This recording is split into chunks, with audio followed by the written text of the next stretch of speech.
morning to everyone out there. Myself, Joya Khan, Ambassador of Change from Getty, and your host for this live session. Holding the beacon of excellence and heralding the dawn of a new era, I bring greetings from the entire Getty fraternity, that is, the Global Education and Training Institute. And as we usher in winds of change to steer this session ahead, I warmly welcome our esteemed speaker on this live forum of detox for educators, Miss Essie Childers, all the way from Texas. My dear viewers, a very warm welcome to you also. Miss Essie will be condensing her thoughts on 5 executive functioning skills to master for success in college and life. We cannot deny that succeeding in college doesn't just mean sitting in class, taking notes, and doing well on exams. Rather, in the present scenario, it focuses upon possessing certain skills that will help our students and each one of us as individuals to be successful in all areas of our life, inside and outside the school, college, and the classroom, well into the lives that we are leading. So, without much ado, over to Miss Essie for the session. A very, very warm welcome to you, ma'am. Thank you so very much, Joya. Thank you, ma'am.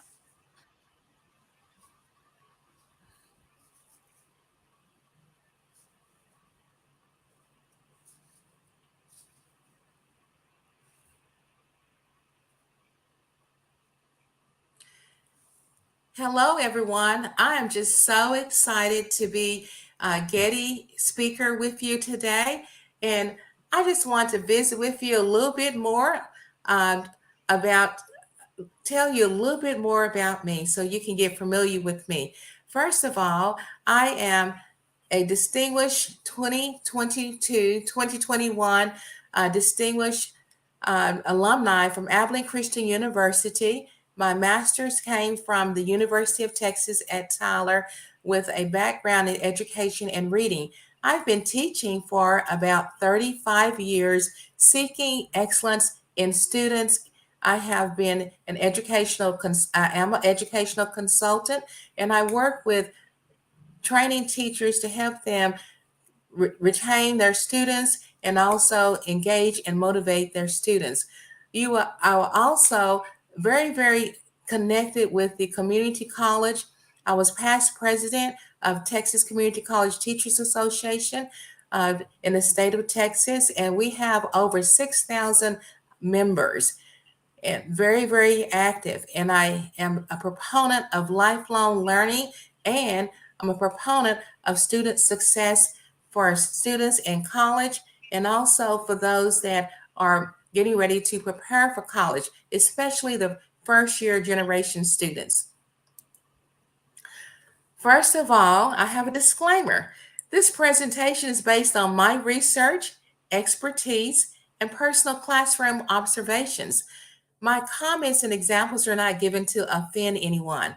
Please feel free to use the chat for any comments or questions. Ms. Joya will share those with me at the appropriate time. And you may also send me an email to scchi@gmail.com. So let's look at our agenda. At the end of this presentation, I would like to discuss what is executive functioning. I would like to identify and discuss 5 executive functioning skills. Also, I would like to talk about how those executive functioning skills are in action and then list some benefits of mastering executive functioning skills. So, take for a moment. Are we preparing students? Are we preparing students for to compete in a global society? Now, yes, it is true that today's workplace is transforming to automation and artificial intelligence. However, there are some jobs that cannot be automated. Mental skills will still be needed. Mental skills will still be needed. So, what are those mental skills? First of all, before we move further, I'd like for you to write on a piece of paper or type in the chat what word comes to your mind when you hear executive functioning skills.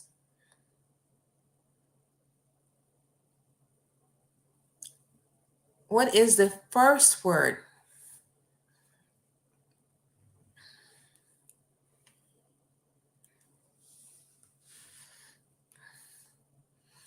Give you a moment to write something down or to think about that.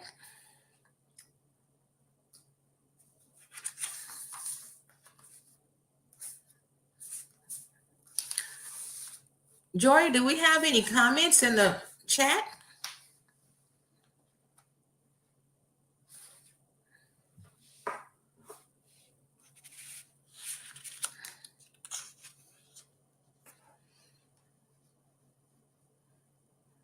And if so, you can share those with us later. We're going to move on. I love the statement for Sandra Jonish in her article, Bringing Soft Skills to the Forefront, because these executive functioning skills are very much akin to soft skills. And this is how higher ed and continuing ed must adopt. A group of deans in agriculture universities in Eastern and Southern Africa describe their ideal graduates. They would be creative and critical thinkers. They'll be team players, take responsibility of their own development. They'll be able to facilitate learning in groups and committees. They would also have substantial management capacities and excellent communication skills. Now, most of these soft skills are not considered in the present curriculum. So with that in mind, I would like to move forward to look at this graph on what executive functioning is. I would like to talk about organization, planning and goal setting, time management, self-regulation, accountability. So first of all, let's take a moment to look at organization.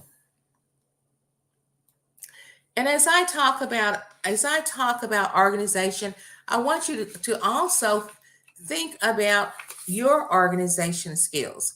And we know organization is more than just keeping a work area free from clutter. There are other important skills that matter to employees also. And I always tell my students that college is the training ground. College is the practice ground getting you ready to move into your workforce. So you stop and think about messy rooms and cluttered backpacks and papers all over student desks. I'm sure some of you are familiar with these. So as stated, organization is more than just keeping track about things. It's about organizing your thoughts, managing your time, planning, and knowing how to get things done. It means about setting goals and doing things in the right order. One semester, I had a student to come to my office to talk about organizing his notebook and to talk about things in the syllabus. And as he sat down, I asked for him to take out the syllabus. And I waited very patiently and I watched him with this backpack, and he started taking a bundle of papers out, and he was going through the backpack and he was looking, and I actually timed the student. It took him 5 minutes to find the syllabus. And then he took his notebook out. And I thought, will take more time than I had planned. So I gave the student a little handout. This goes behind tab 1, tab 2, tab 3, tab 4. I'd like for you to organize. Then let's make another appointment to come back to my office. Now, this may sound elementary to some. He thought it was very elementary, but when I was working on my master's work, every professor asked for me to have a neatly, nicely organized notebook.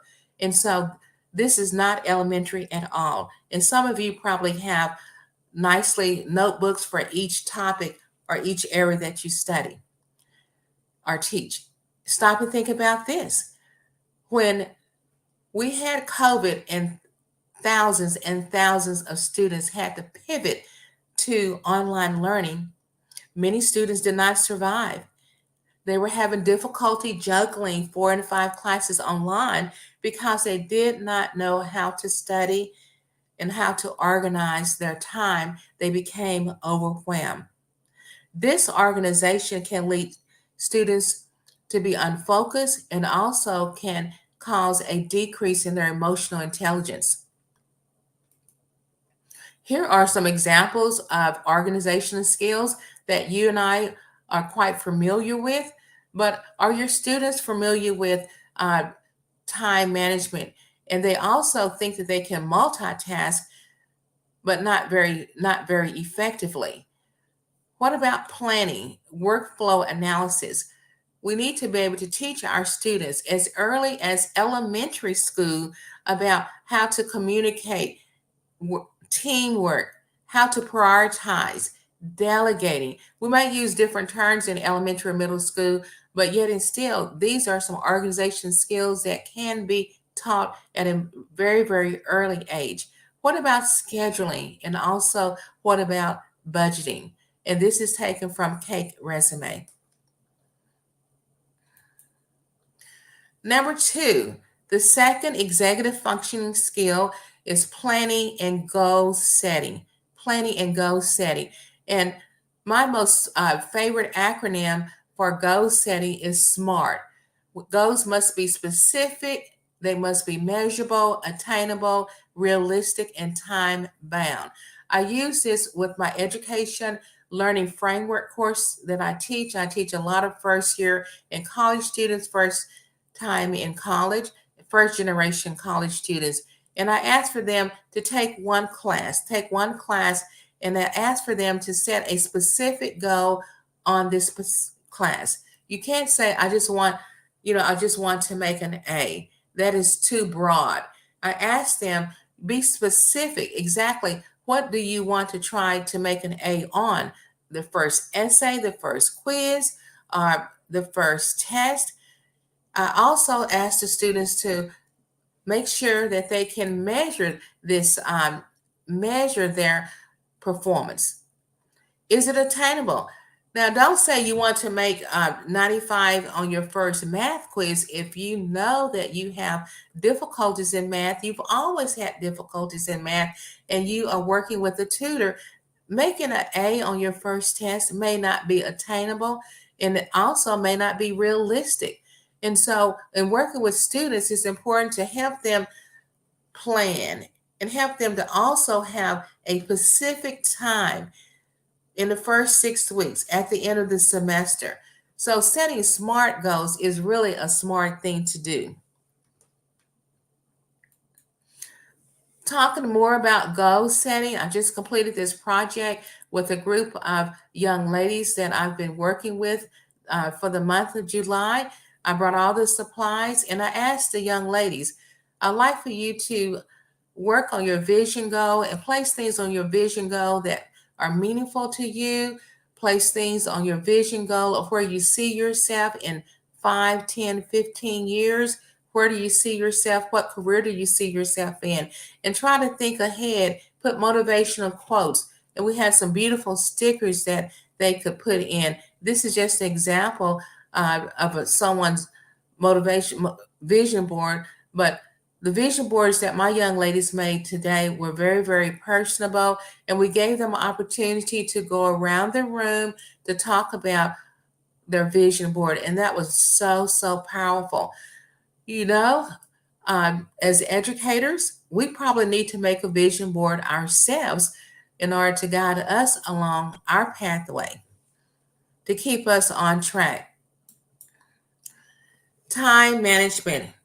Oh my goodness, time management. We all only have 24 hours in a day. I wish I had more time. I know that uh, you wish you had more time on some projects, and our students definitely wish that they had more time because a lot of students are procrastinators. Research indicates that time management is one of the main reasons college students have low grades in their first year of college. As stated earlier, they're big procrastinators. They think they have plenty of time. They put their social activities ahead of their academic activities, and they wait to the last moment. So, being able to plan, organize, and divide your time between various tasks is so important and is very crucial. Time is abstract, so it is not always obvious. So, students have difficulty prioritizing what they need to do. I was working with a college student last semester, and she was not working outside of school, but she could not figure out why she never had time to do her assignments. And in some of her other classes, her grades were plummeting. And then when I asked for her uh, to bring a huge calendar for the month of November, I believe it was the month of November, and I asked for her to write down everything you do from the moment you get up until the moment you go to bed. So let's find out exactly what's happening with your time. Where are you? Where are the pockets? What are you doing with your time? Keeping in mind that you really need to set aside at least 2 to 3 hours per week for each class that you study. Now that was an eyebrow raiser, knowing that she needed to spend that much time for every class. And once she did that, once she looked at her calendar and she sat back, and I didn't have to really say anything because a visual representation of where her time was disappearing to, it became quite obvious she was spending a little bit too much time exercising. Not exercise is good, but you can always overdo it. She was spending a little bit too much time with social activities. And I was glad to say she was able to get that under control. Talking about time management, some of you are very familiar with Stephen Covey, Quadrant 2. I also discuss this with my students. I have them to look at all the quadrants. And Quadrant 1, important, urgent, where you always have crisis, you have pressing problems, you always have deadlines, you have driven projects, because you are tend to be a little procrastinator. Procrastinators usually reside in Quadrant 1. Quadrant 2 is where you want most of your students to be. We know that many times they have one leg in Quadrant 1 and one leg in Quadrant 2, but you want most of your students, and we as faculty members, we as educators, we as um, em- and employees or employers, we want to be in Quadrant 2. It's where you are recognizing new opportunities, you're planning, you're preventing crisis, and you're becoming a creator. You're using your time very wisely. When I have my students to list 15 things that they do normally during the day, and have them to put them in the quadrants and circle where you have the most activities, well, we found out that most students were in Quadrant 3 and 4. Quadrant 3, urgent, not important. And they felt like they were so busy, with their phone, checking messages, multitasking. Every time a beep of their phone, they would stop, and they would not ever finish homework, or they would finish homework rather quickly. Everything seems to be so urgent, but yet not important. Quadrant 4, you have urgent and not important, time wasters.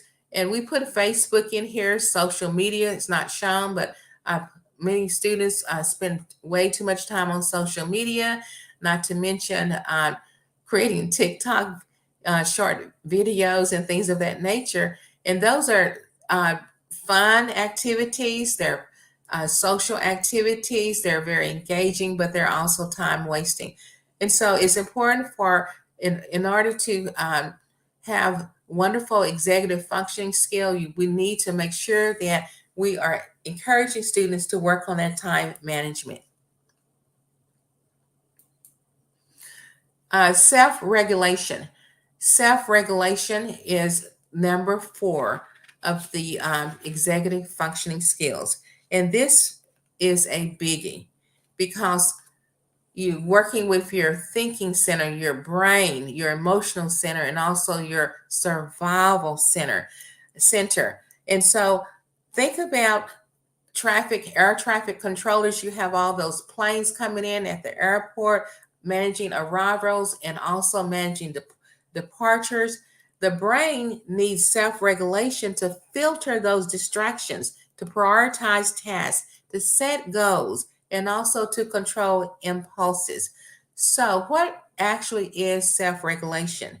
It's the ability to manage your behavior and your feelings, reaction to your feelings and things that are happening around you. Um, Being able to be calm, knowing your emotions like frustration, if you're angry, you're excited, or embarrassment, and also being able to handle the relationship of others as well. And so, Harvard University, the Center of Developing Child, is also stated that is refocusing your attention on a new task. When things are not going your way, uh, many times students have their little temper tantrums or they get mad at the professor and they just gather their things up and just leave. And then they have a moment where they stop and think and come back and uh, visit with the professor to say, I'm so sorry. I just kind of lost it. I had a lot of things on my mind. I was distracted. You know, that's a wonderful executive skill, being able to handle your emotions and being able to know what to do, being able to identify your emotions.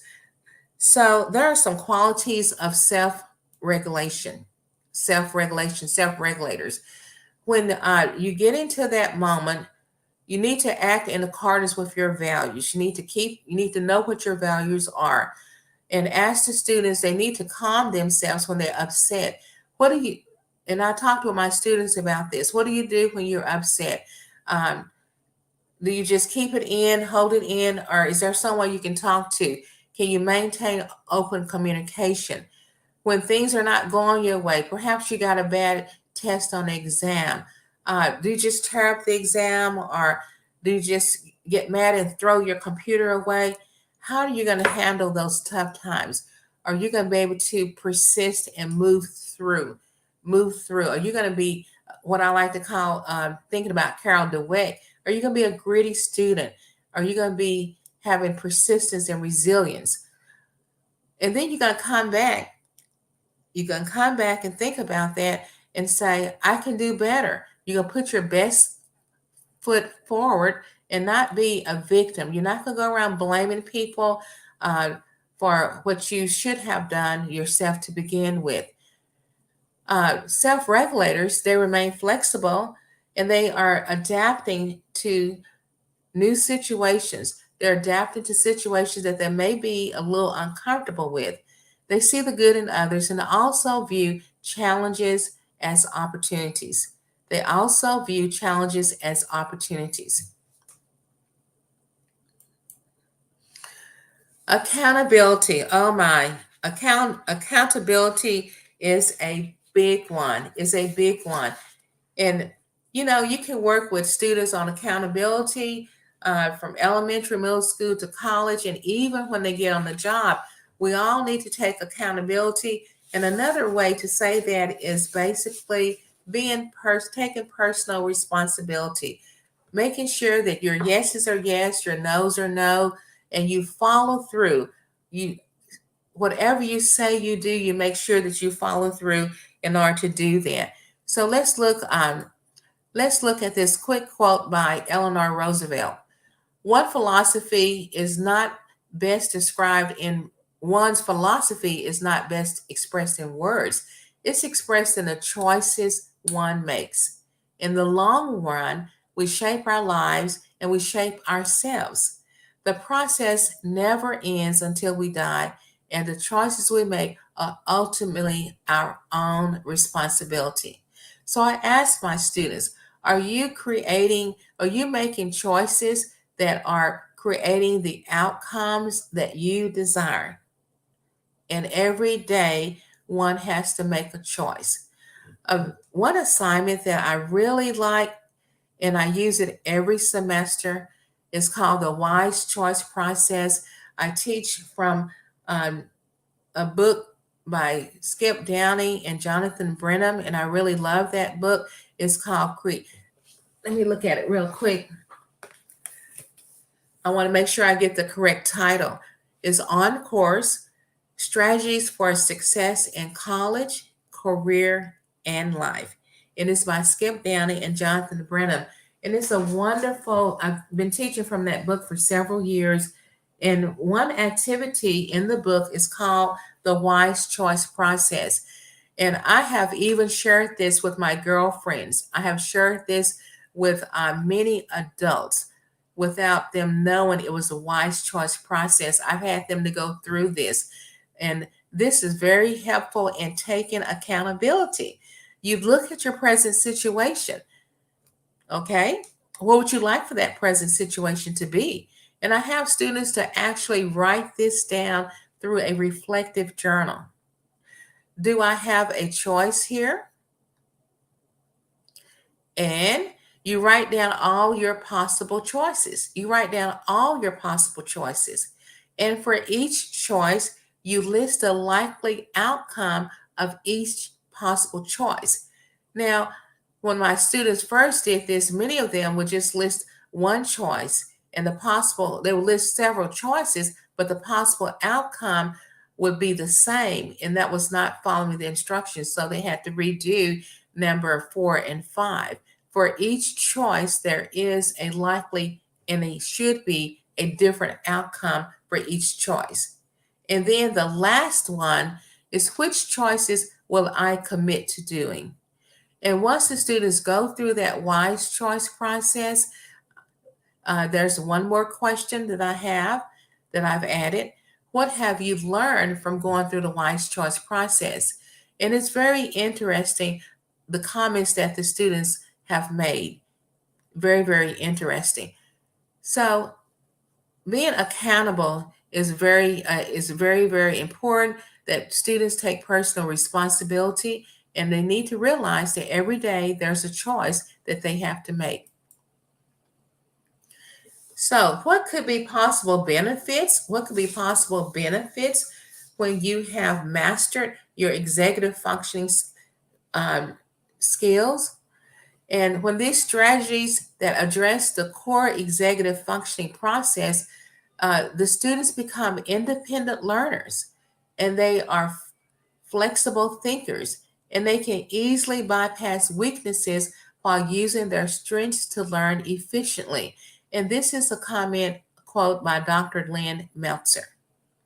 So I want you to think about the 5 executive functioning skills. Organization, where everything has its place and everything is in its place.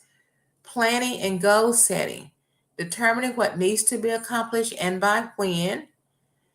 Scheduling, your time management, scheduling when to do and what needs to be done, and actually do it, actually write it down, do it. Self regulation, keeping on track and adapting to reach defined goals, keeping on track. And the last one, accountability, personal responsibility, owning the results and learning from your experiences to improve, helping yourself to have a growth mindset rather than a fixed mindset. And I believe if students and also us, faculty, educators, leaders, if we adopt these executive functioning skills, we will be able to have success in whatever we do.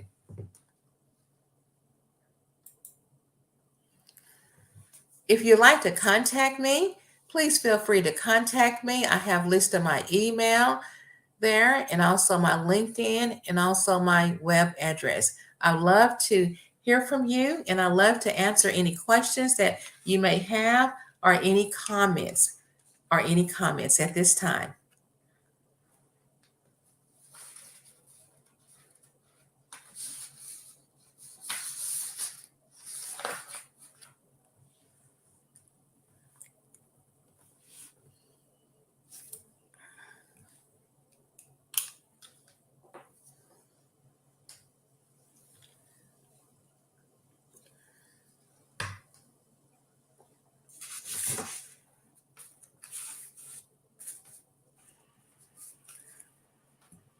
Thank you so much, ma'am.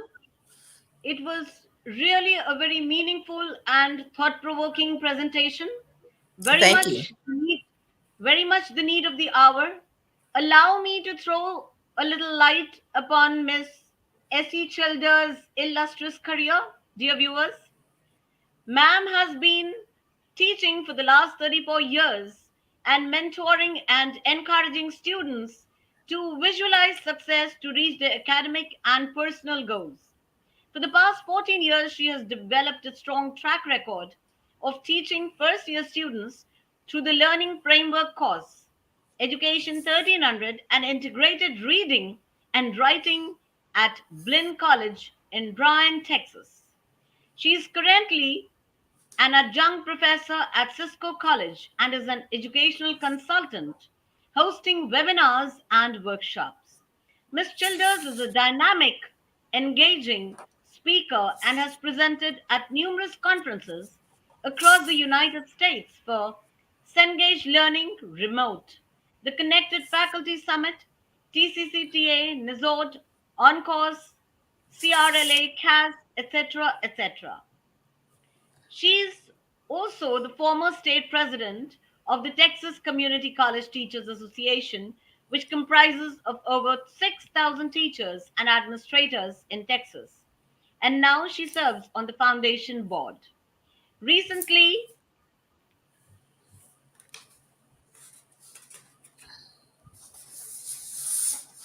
recently, Miss Essie was chosen as an African American National Heritage Society and Brazos Valley African American Museum Distinguished Honoree. In August 2020, she was selected as a You're the Tops honoree for making a difference in the Bryan College Station community. The list, my dear viewers, for Miss Essie is endless, and her presentation proved it. How meticulously she presented her views, condensed her thoughts, and I think all our students as well as our viewers have definitely got some wonderful takeaways. But before we move on to that, ma'am, we would be very happy if you can take a few questions. Yes. My first question, thank you so much, ma'am.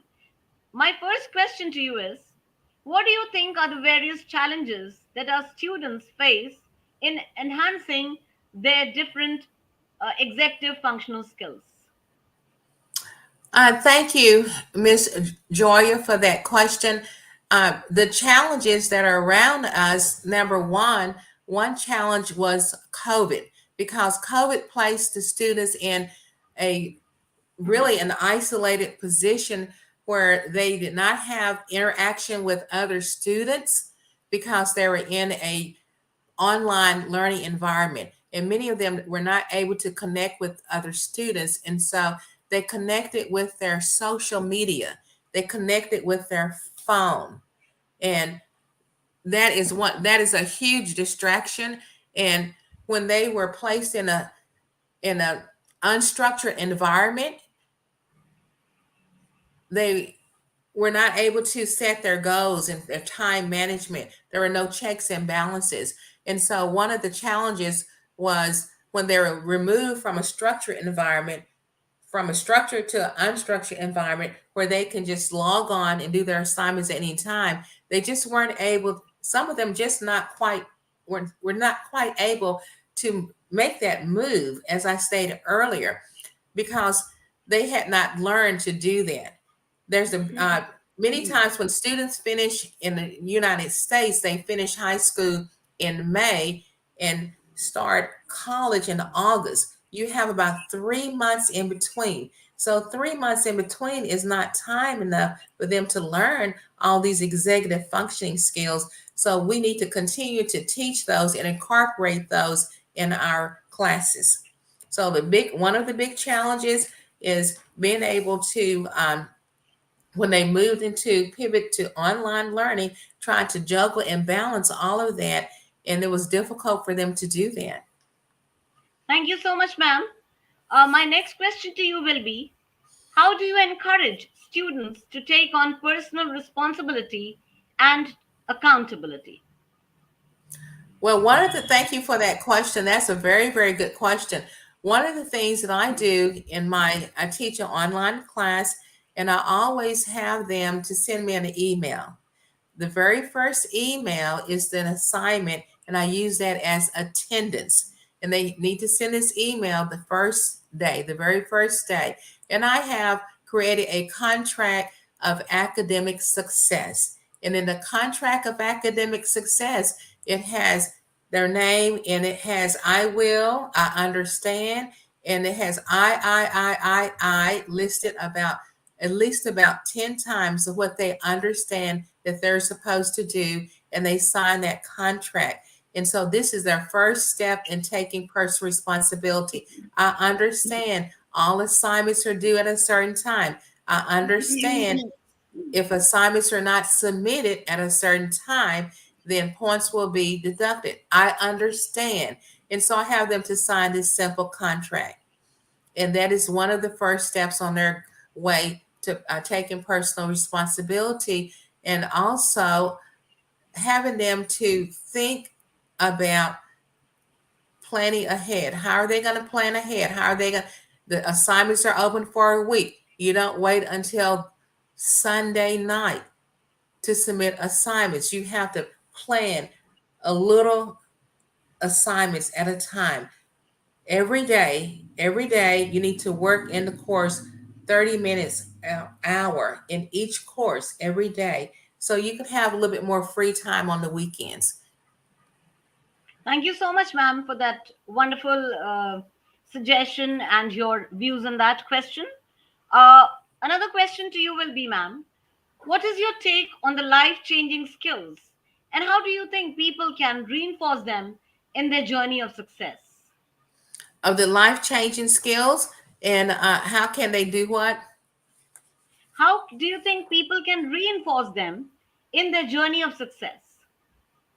Oh, yes, most certainly. I think that they can, first of all, in their classes, they can make sure that they participate in group work. Participating in Yes. group work will uh, teamwork, because when you move into the workforce, you will be asked to work with other people from different nationalities, from diverse populations, and you need to be able to have an appreciation of their culture. And so, not to be don't be afraid to volunteer and to work in groups, because that's going to enhance you a little bit later on as you move into the workforce.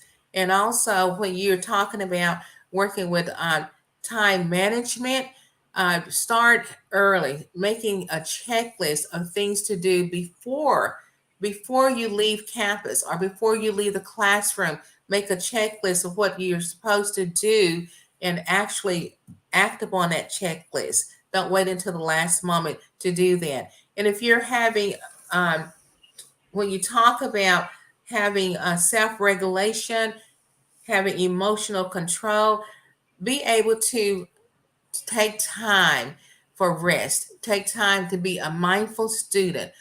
Even with employees, we need to take time for rest. We have to practice upon those things. So, uh, be able to know and identify the areas of your weakness when you are feeling sad, when you uh, what are you going to do when you're frustrated? What are you going to do when you're unhappy? How do you calm yourself? So those are some practices that, because if you're upset, you're angry, you're not going to be able to concentrate and do schoolwork. You need to make sure that you move that aside so you'll be able to concentrate. So that's a very relevant point, ma'am. The calmness, the factor of calmness in a person's mind when you need to introspect and then you'll be able to analyze what are the major changes that are actually required and how do you go about approaching the different functioning skills. One last but not the least question is, what are the tips for the students who are having difficulty with self regulation? Well, that's a very, very good question. When students have difficulty with self-regulation, first of all, they need to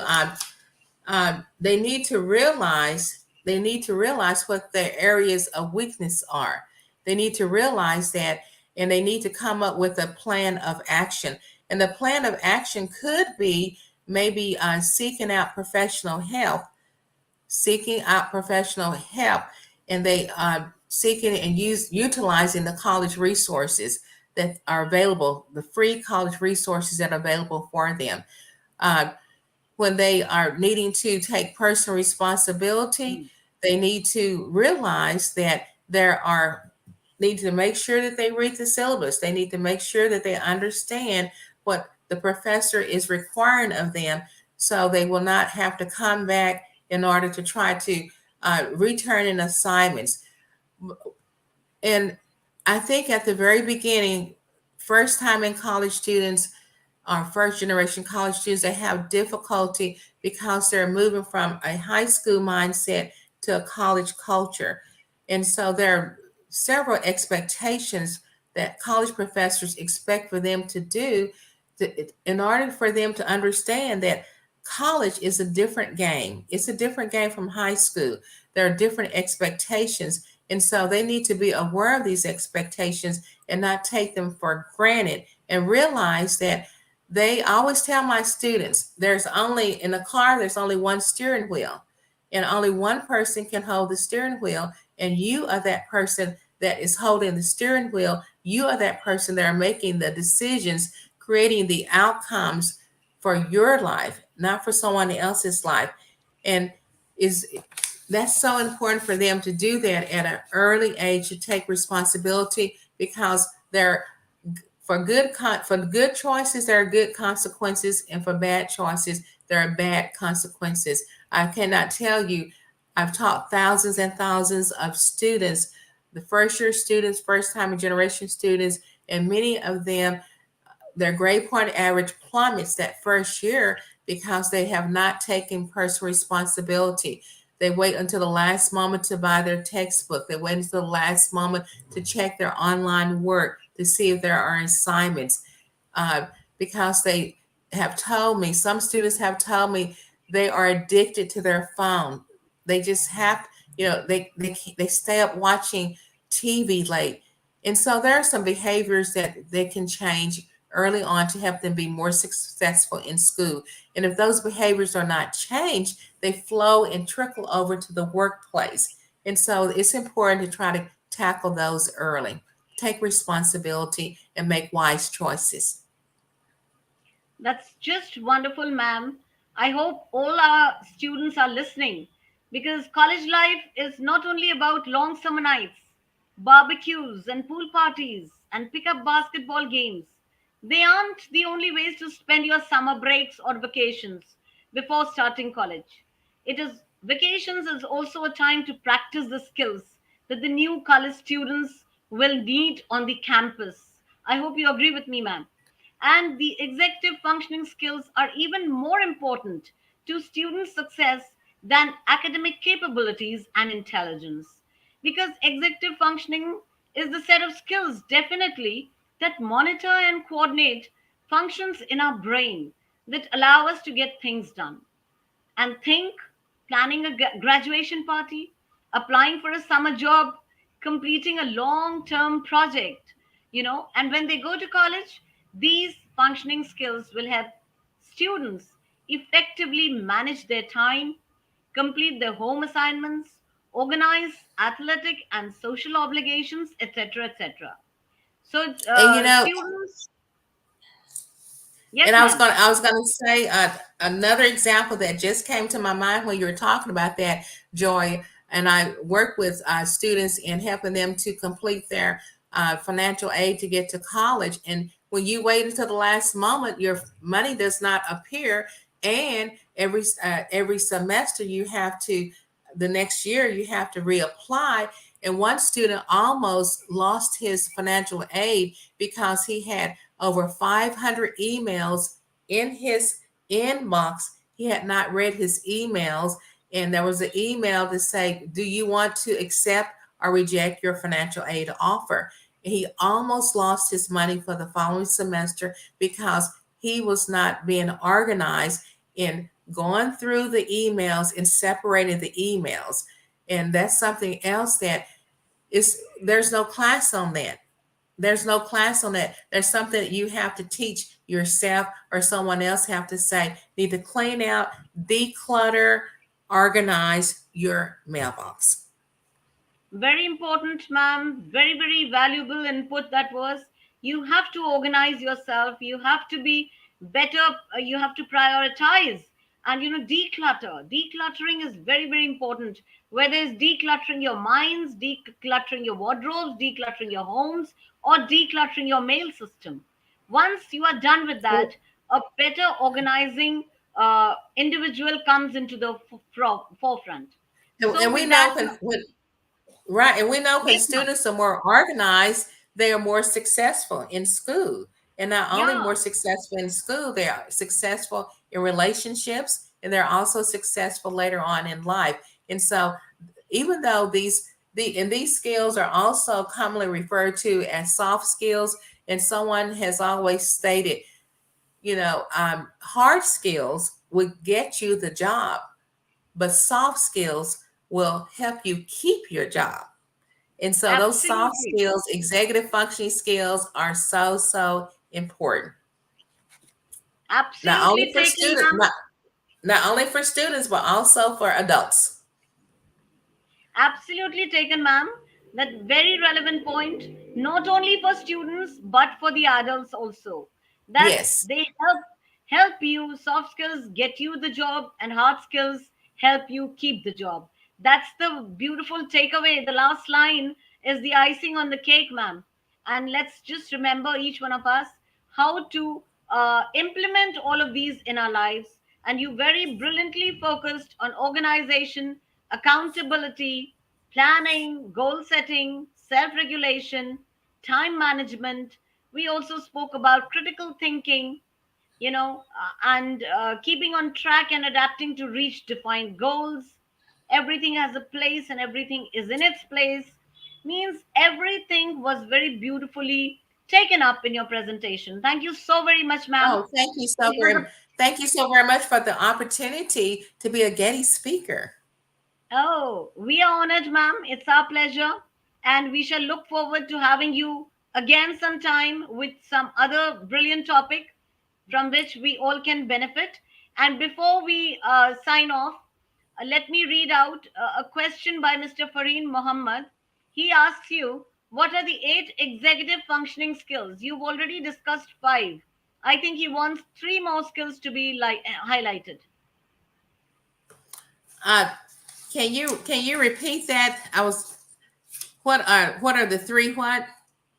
He says, what are the 8 executive functioning skills? You have already discussed 5 important ones in your presentation. Probably he wants to know 3 more skills. Oh, yes, yes, most certainly. Uh, we did not talk about communication. We did not talk about communication. Communication is a key one, written communication and also verbal communication. And sometimes the cell phone is causing us to be stupid because we're texting and we're abbreviating and we're using shortcut words. And so when you're trying to present or write an essay, then you're not able to fully communicate. So communication is very, very important. It's one of the soft skills. And then another soft skill is decision making. Being able to solve problems is another executive functioning skills. So when are you able to solve a problem? Are you able to um, take a solution and create a solution? When you think about Bloom's taxonomy of educational objectives, we're asking our students to operate, to synthesize, and also to evaluate, to move up Bloom's taxonomy of educational levels. We need to be able to give them opportunities in order to make decisions and solve problems. And when we're teaching in our classrooms, we need to avoid questions that give you a yes or no. We need to ask students to be able to elaborate or to explain. So communication would be one. Um, and then I said problem solving and also decision making. And then another one I would be able to say, uh, they need to be able to research. Now, we're not talking about going to going to Wikipedia. Most students go to Google, but being able to do scholarly research, finding and being able to sift out the differences of what you read. Uh, Everything you read in the newspaper should not be taken as factual. Being able to research, have research skills. That's so important. But to sift out and find more information, I want students to have a growth mindset, have a growth mindset, and not to be so closed in and say, oh, this is how we did it. We've always done it like this. I want them to be creative and be critical thinkers, because that's what we need in the 21st century. And our schools need to give them opportunities to do that. Thank you so very much, ma'am. I think Mr. Fareen's question has been very clearly answered. That is communication, decision making, and growth, a growing mindset with research taking place by students and not taking, things at face value. That's just wonderful. Yes. Thank you so very much, ma'am. And thank you, dear Thank you. viewers, for being with Thank you. us and being actively involved in the session. I also would like to extend my thanks to the other viewers who will eventually be seeing our session. And with that, stay blessed, everybody. Have a great day. Thank you so very much, Miss Joy, Thank for you. being my facilitator. Bye bye. Thank you. Bye. Have a great day.